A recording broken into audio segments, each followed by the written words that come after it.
Eu tenho assim, nessa nova maneira de escrever a fórmula da taxa de lucro, que é só uma brincadeira algébrica, né?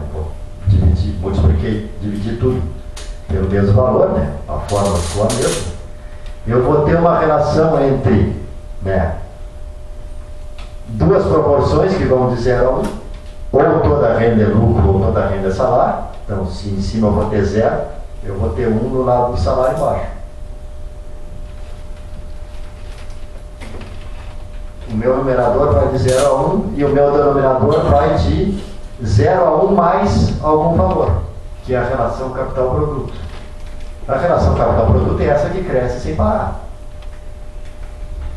por efeito do próprio progresso técnico. Então eu tenho matematicamente uma tendência que o progresso técnico produz de redução da taxa de lucro na economia. E isso é mais importante para o sistema do que os rendimentos decrescentes do Ricardo. Até porque uma das razões do progresso técnico é exatamente a gente escapar dos limites que a natureza nos impõe, né? Por exemplo, mudando, transformando quimicamente o solo e fazendo ele virar produtivo. Não precisa nem ir até Israel para ver isso, é só ir até o nosso cerrado aqui, né? Que até há 30 anos atrás a gente pensava que aquilo era um deserto, e agora está atupetado de soja, arroz, cana, tudo que quiser, né?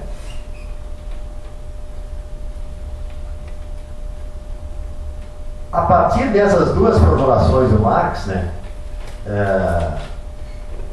talvez tenha uma outra ideia interessante do Marx, daí é bem no comecinho do Capital, ele começa falando o que é mercadoria, o que é a moeda, o dinheiro e tal, e ele tem uma frase assim, que eu gosto muito, que ele diz assim: a moeda é a possibilidade formal da crise.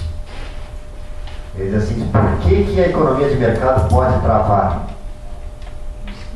Porque não é uma economia de escambo.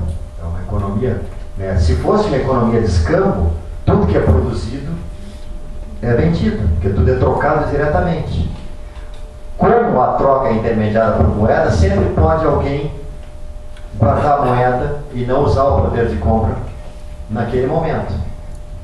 Isso depois o Keynes chamou de preferência pela liquidez.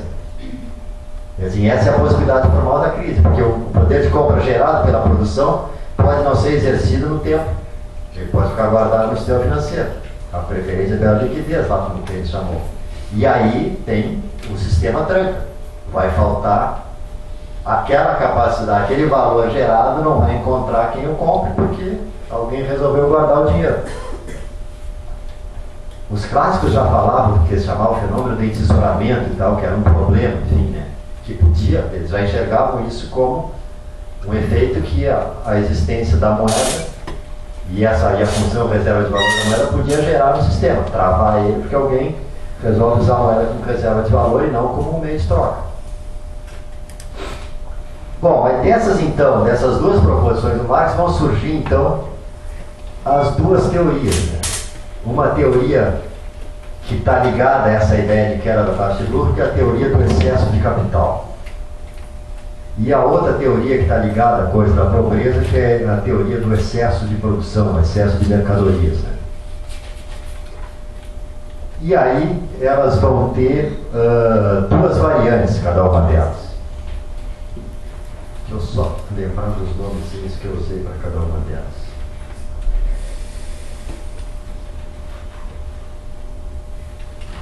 Isso, então vamos começar pelas teorias do excesso de mercadorias. Uma primeira proposição é lá no começo do século, né?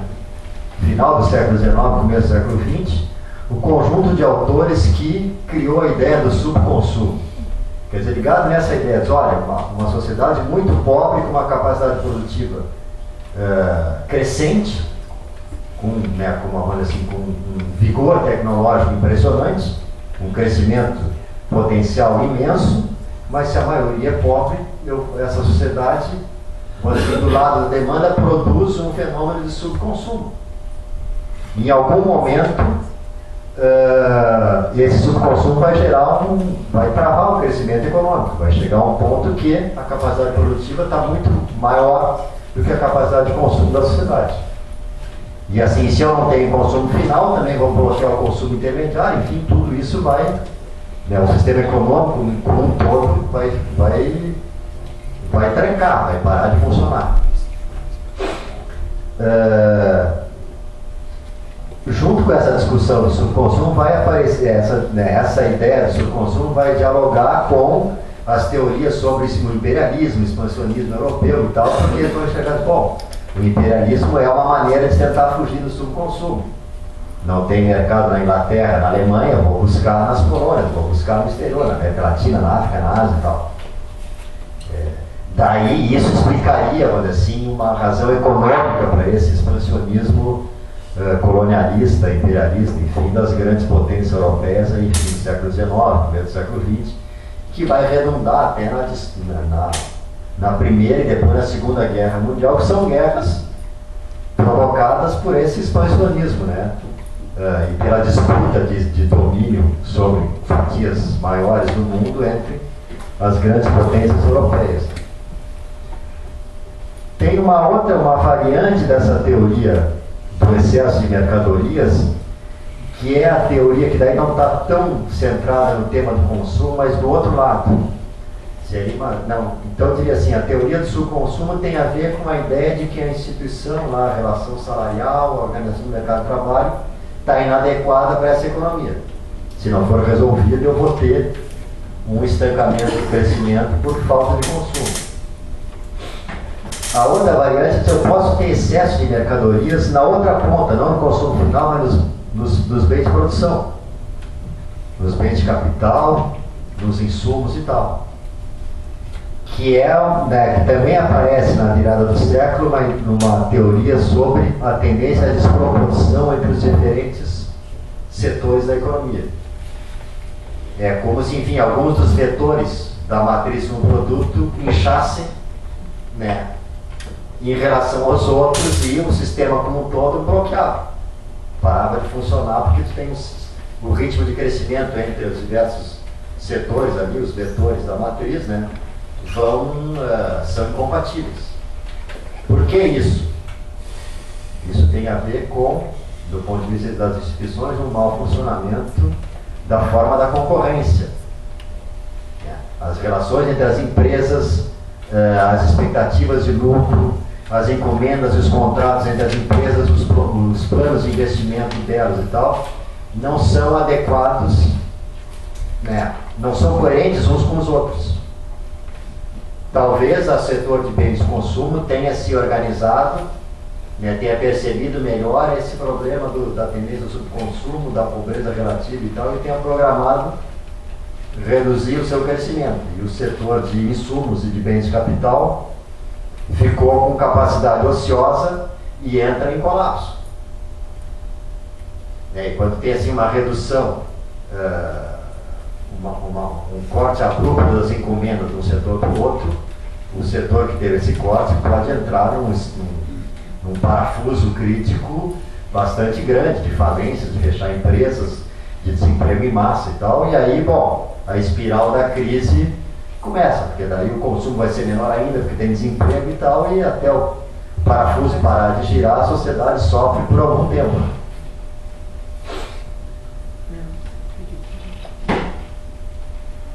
O segundo conjunto de teorias é o do excesso de capital. E está baseado então nessa outra formulação lá sobre a tendência ao declínio da taxa de lucro. E tem também duas variantes. Uma que é simplesmente uma aplicação da proposição lá do Marx, né? Tu tem um crescimento da razão capital-produto que vai acumulando os requisitos de capital até um ponto que a taxa de lucro média do sistema começa a cair. E como a taxa de lucro média do sistema começa a cair, as empresas vão pisar no freio do investimento e tu vai ter uma recessão, uma crise. E aí assim também, como elas vão diminuir o investimento, cai as encomendas do setor de bens de produção, esse setor desemprega, fecha unidades de produção e tal, e aí bate de novo no consumo, o consumo cai, enfim, o parafuso da crise começa a girar para baixo. E vai descendo até que em algum momento a coisa parar.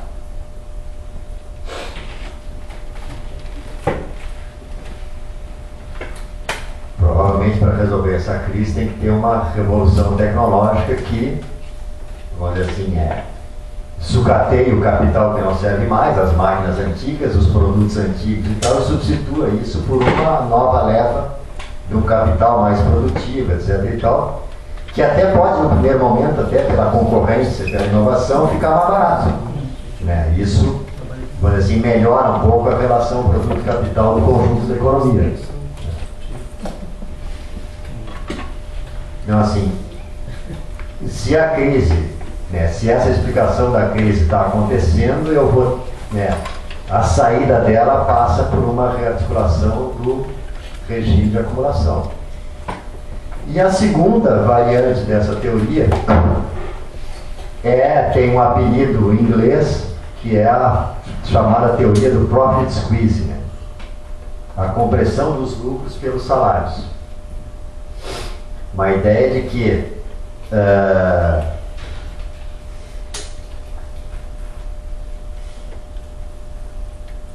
os contratos de longo prazo, né, no mercado de trabalho vão incorporando, né, a atualização do custo de vida e mais ganhos de produtividade.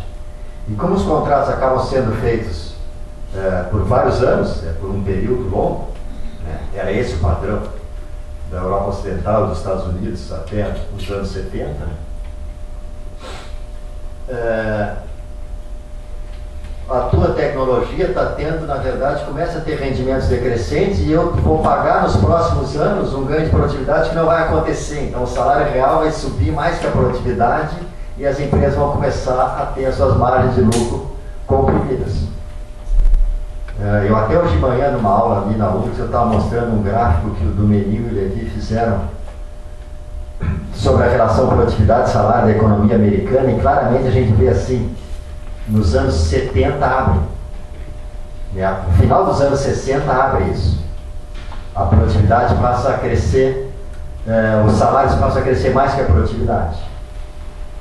E é nessa época que essa teoria começa a ser formulada por autores ingleses e americanos, principalmente, que estão olhando para os dados das economias dele, estão enxergando esse fenômeno acontecendo. Opa, tem uma outra razão para cair os lucros.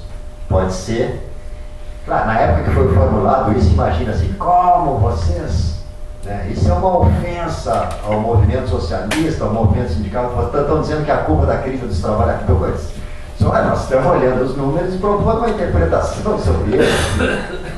Mas imagina assim, entre o pessoal de esquerda, né, que discutia essas coisas, essa proposição foi tida como herética, enfim, né? E na verdade ela tinha, né, assim, bastante base empírica para ser sustentada, né? Claro, aqui de novo, como é que recompõe isso? Bom, a Margaret Thatcher e o Ronald Reagan tiveram colocaram em prática o seu programa, pau nos sindicatos e faz cair o salário, que é o jeito de fazer o salário e a produtividade se encontrar de novo. Poderia alguém dizer, não, mas eles podiam investir mais em inovação e fazer a produtividade crescer mais, então, e compensar o aumento de salário, enfim. Bom, é isso. Eventualmente, uma mudança do modo de regulação da relação salarial poderia resolver o problema, se fosse só isso. De fato, o que eu acho que aconteceu é que a crise continuou depois, e num certo sentido, enfim, tem desdobramentos até de algumas coisas que seguem até hoje, né? Porque, na verdade, assim, se a gente pode identificar, né, na Grande Depressão lá do século XIX, uma crise do tipo, se esgotou aquele regime de acumulação que tinha sido inventado na Revolução Industrial, enquanto as novas tecnologias não amadureceram do ponto de vista de se generalizar uma reestruturação de toda a indústria, né? O crescimento não foi retomado. Quando isso terminou de acontecer na virada do século, depois de 1890, 91, o crescimento foi aceleradíssimo até a véspera, até o final dos anos 20, mesmo com a Primeira Guerra Mundial no meio e tudo isso. Então, assim, o novo regime de acumulação teve fôlego durante algumas décadas para funcionar mesmo com a regulação antiga. Aí tu tem a crise da Grande Depressão, o que sai dela? Um novo modo de regulação. muda a relação salarial, né? A distribuição de renda muda junto com a mudança da relação salarial, a organização das empresas muda, a moeda muda, enfim, uma série de instituições mudam. A configuração entre as economias nacionais muda, a Inglaterra sai definitivamente do centro do mundo, ele é ocupado pelos Estados Unidos, né? O padrão de política econômica passa a ser o keynesiano e não mais aquele liberal do período lá da hegemonia britânica e assim por diante. E aquela grande indústria fordista segue crescendo até os anos 70. A ideia que eu acho é que sim, né, por isso que, num certo sentido, é uma nova, mas de alguma maneira ele é um desdobramento da mesma crise que está acontecendo hoje, né? É que nós temos as duas coisas, né, ao mesmo tempo. Nós temos uma mudança do regime de acumulação, com essa revolução tecnológica que vem desde lá, né, dos anos 80, com as tecnologias de informação e comunicação, e ao mesmo tempo também tem uma revolução política e institucional no mundo.